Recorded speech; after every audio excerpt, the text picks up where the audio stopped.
नमस्कार, मी रेवती. स्वागत आहे तुमचं माझ्या एका नवीन व्हिडिओमध्ये. आयुष्यात येणारी प्रत्येक व्यक्ती कुठे ना कुठे तरी आपल्याशी जोडली गेलेली असते असे म्हणतात. पण मैत्री ही काय सहजासहजी होत नाही. असे कित्येक जण आपल्या आयुष्यात येतात, पण खूप कमी व्यक्ती असतात ज्यांच्याशी आपला सूर जुळतो. ते वाईब मॅच होणं म्हणतात ना, तेच ते. मैत्री म्हणजे निस्वार्थ प्रेम आणि जिव्हाळा. म्हणूनच तर सगळ्या नात्यात वरचढ असते ती मैत्री.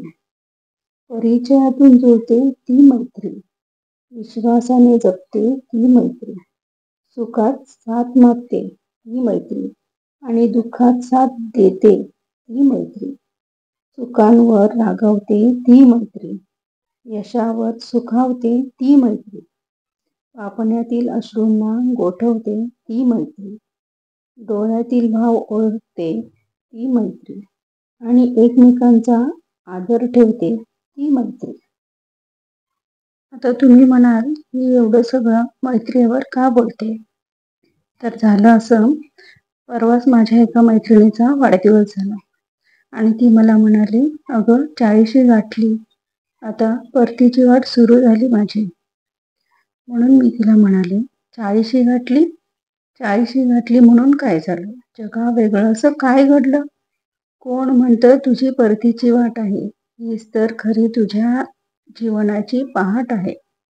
सोड तो आंबाडा, त्यानं केसाचं अस्तित्व गिळलं.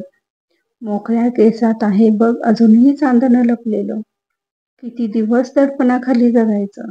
मन मोकळा श्वास घेऊन संवाद साध ना. काढ शोधून जुन्या मैत्रिणी, गप्पा गोष्टीत रंग दे, आपल्या आठवणींना उजाळा. मनसोक्त जग. पार पाडली तू सर्व कर्तव्य फार. काय होईल पुढे सोड तो विचार. एकदा तरी तू मनसोक्त जगून बघ. आपल्या आवडीनिवडी आपली हौस एकदा तरी करून बघ. मैत्रीमध्ये असा भावनिक आधार एकमेकींना दिला पाहिजे. आम्ही पण देतो. कधी त्या मला देतात, कधी मी त्यांना देते. तुम्ही पण देता का हो असं भावनिक आधार मैत्रिणींना? मला कमेंट करून नक्की सांगा. आणि जाता जाता सबस्क्राईब करायला विसरू नका. मी पण तुमची एक मैत्रीणच आहे. लाईक करा, शेअर करा आणि नक्की सबस्क्राईब करा. धन्यवाद.